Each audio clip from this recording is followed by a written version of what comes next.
Nowadays, if you want everyone to know you're rich, then all you have to do is go around dressed head to toe in designer clothes. Maybe post pictures of your 4-story house with 3 swimming pools on Instagram, and take shameless selfies with your Tesla. Yeah, that's pretty much what it is. People are always trying to blow themselves up on Insta. Like, look at this Eggs Benny. Oh my god, I'm so rich and hot. Look at all my chains, my jewelry. That's how they live. Hey everyone, what's up and welcome back to Most Amazing Top 10. I'm your host, Lindsay Ivan. And I'm your host, Che Dorena. Today we will be bringing you the top 10 status symbols from the past that are ridiculous today. And make sure to stick around to the end of the video because we will be shouting out and reacting to some of your comments from our past collab videos. So without taking any longer, let's get into this list. Starting off this countdown, we have the pineapples. Nowadays, if you want to eat a pineapple, all you gotta do is go to one of many grocery stores and there you go. Chances are a pineapple will be waiting for you in the fruit section. But back in the 17th and 18th century, pineapples were hard to get your hands on. In fact, when Christopher Columbus came to Europe, he brought with him a pineapple from the New World. Up until then, Europeans had no clue what a pineapple was, but they quickly fell in love. But getting some would cost a pretty penny. In fact, one pineapple back then would be worth about $8,000 today. That's insane. A pineapple was rare. Due to the high price, a lot of people didn't want to eat them. So instead, they would put their pineapples on display to show it off to others. If you could afford a pineapple, clearly you were rich.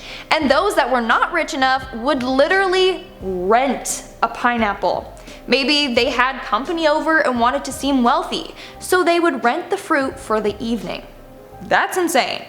Renting fruit. Who would have thought? Coming in at number 9, we have top hats with Mercury. Back in the olden days of England, when the fur trade was at an all-time high and people with a lot of money started to get into fancy things of the new age, top hats were all the rage. If you wanted to be a stud and show off how much money you had, then you would rush out to the store and get one of these bad boys. But if you were to get just a regular old top hat, then you would still indeed be a peasant. You would really want to get a top hat that would have Mercury smeared on the top because it would give the hat a nice shine. Doesn't that sound like a great idea? Well, for one, it's not only ridiculous to have a hat coated in liquid metal, but mercury is also extremely toxic. Prolonged exposure of the flowing element can cause you to go insane. That's where characters like the Mad Hatter come from, and the expression mad as a hatter. But it should be no surprise that rich people were doing something careless to hurt them and the other people around them. That's basically par for the course with the wealthy. Making our way down the list, number 8, we have the X-ray machines.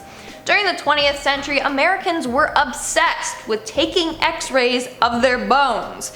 In fact, some shoe stores had x-ray machines in the store to attract customers. They offered a free x-ray of their feet and hoped that this would influence them to purchase their shoes. And if you owned an x-ray machine yourself, well damn, you are high class. These people would then have x-ray parties where people would gather around while someone got an x-ray of their bones done. The images were then framed and hung on the walls of their home. Yikes, imagine the radiation all of them were exposed to.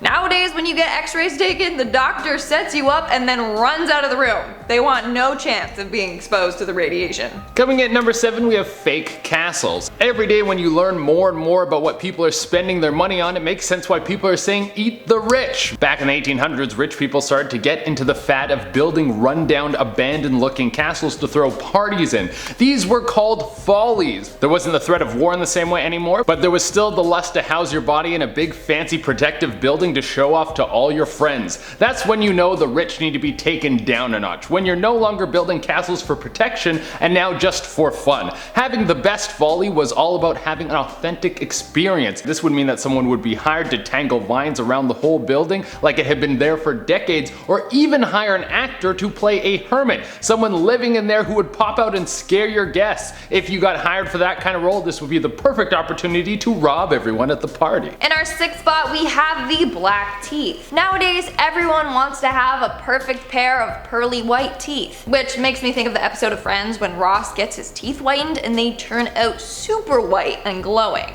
So maybe not that white. But back in the day, wealthy people in Japan, China, and Southeast Asia would do quite the opposite. They would in fact stain their teeth black. Black teeth were regarded as beautiful and also worked as a dental sealant to help combat tooth decay. So that's a win-win. But apparently this smelled awful and it didn't last more than a couple of days, so they would have to continually get their teeth dyed, which means they had money. What do you guys think? Should black teeth make a comeback? Coming in at number 5, we have swords. It makes sense that swords would be a status symbol from the past. They would be very hard to make. They were the sign that you were ready for combat. They costed a ton of money and they were only used to fight. Like, you could technically use a hatchet or a hammer in combat, but all those things still have uses outside of warfare. A sword is only used for one thing, and that's killing dudes. It's just funny because today when you see someone with a sword, the last thing you think about them is high status. When I see some dude doing sword tricks, I expect them to have a ponytail and know a lot about reptiles. Also, they for sure don't own a home. Coming in at number 4, we have the patches. Nowadays, if you get an imperfection on your face, you can easily cover it up with makeup. But in the 16th century, they used quite a different method to conceal facial flaws. They would cover up their flaws with patches, which in fact would just draw more attention to the mark on their face, but whatever. Birthmarks were thought to be omens of doom, so they were covered up, along with scars from smallpox. Now, you would know if someone was wealthy if their facial patch was made out of silk or velvet. Then these patches were stuck on with tree gum. Sometimes they would even shape the patches as hearts or crescent moons. But if you were lower status, you would have to use mouse skin on your face as a patch. I know, it's disgusting. I'd rather walk around with a great big pimple on my forehead than the skin of a dead rodent. Coming in at number 3, we have sugar and spice. Today, both of these things are very common. I mean, in America, you can find sugar in almost every last food product that they give out. Did you know that they put high fructose corn syrup in pickles over there? You can't even eat a pickle without getting some sugar. And spice is super common as well, even though some people's cooking would have you think that spice is still as scarce as it was before the spice trade. But spice and sugar used to be a sign of wealth, and people would keep bags of it on display so people could know how much money they had. Ho ho. In fact, the word salary comes from when Roman troops were paid in salt. But even though that today it would seem strange to brag about how much turmeric you have, it makes sense. Could you imagine spending your whole life eating chicken with no flavor, no seasoning? You just catch it, kill it, boil it, and eat it, and then someone hands you a piece of roast chicken with some salt and rosemary on it? Yes, I would go to war for that. In our second spot, we have the mummies. During the 19th century, England went through an Egyptomania phase, where basically everyone was obsessed with ancient Egypt. In fact, they were so obsessed that they would actually purchase Egyptian mummies. Yeah, you heard me correctly. They would buy dead people's mummified bodies. So obviously, if you could afford a mummy, it meant you were rich. But that's not all. They would then display these mummies in their home. I mean, you could have just had a statue of a pyramid or something, but no, they went to the extreme and started purchasing dead bodies. Like, whose idea was this? But it gets worse. They would also have unwrapping parties, where the body would literally be unwrapped right there in front of everyone. No thank you. I don't need to see a decaying body, thanks. That's not my idea of a fun time. And coming in at the number 1 spot, we have tulips. Yeah, dude, you know those flowers that just grow in the ground? You know the ones that you'll plant and then forget to water and then they'll die? There used to be an entire economy centered around tulips. This was in the Netherlands back in the 16th century. Tulips worked their way over to the country about 100 years before, and people started to take a liking to them. In fact, people started to take such a liking to them that supply couldn't match demand, and the worth of tulips went through the roof. The cost of a tulip bulb was more than the average worker's yearly income. Yeah, dude, all this for a flower. The demand was so crazy, basically the entire Dutch economy was centered around trading tulips. People's entire jobs would be buying and selling tulips all day. People were building fortunes on something that had no real value. Then one day, people just lost interest in them. It was no longer cool to have a garden full of tulips. The worth of the flower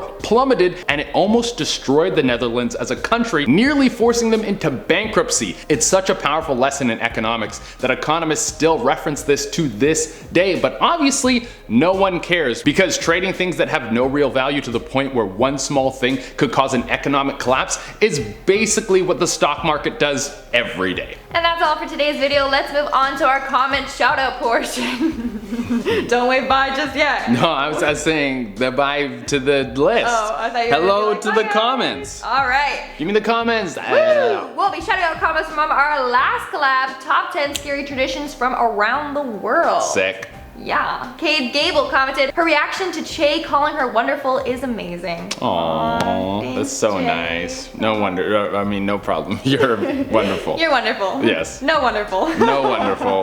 Blah. English is hard, guys. It is. Charlie Knight wrote in and asked, the best to host period. Thank you both for making this channel worth watching again. Thank you and have a blessed day. Oh, that's so sweet. That And is it's just great. It's in all caps. Is it- so yeah. He's being serious So when he for says that. Those of you who don't know, yeah, it was all in capitals. So it was like him screaming his good energy at us, which is the kind I like to receive. I like good energy same. being screamed at me. Maylin Taylor commented, me waiting for Linz to shout out my comments. I love you all. Here you go, Maylin. Here's your shout out. Here's your Thanks for shout out. commenting. Roland Rosema wrote in and asked, my cat is actually named Che. Oh, that's cool. I want to see this cat named Jay. Yeah, actually send me a picture of your cat. I like cats. Send me the picture of your cat. No, me. No, me. Whoever's your favorite, you send the cat to and Stop then we know. it. Don't say that. Yes, competition. No, Roland. Stop. Blood fight. Thunderdome. Ah! And that's all the comments we're showing up for today's video. Make sure to comment something down below for a chance to be featured in our next comment shout out. And as always, don't forget to give this video a Big thumbs up. That's and it. subscribe to us Amazing Top 10 for more amazing videos. I've been your host, Lindsay Ivan, I've been Che Dorena. and I'll see ya when I see ya.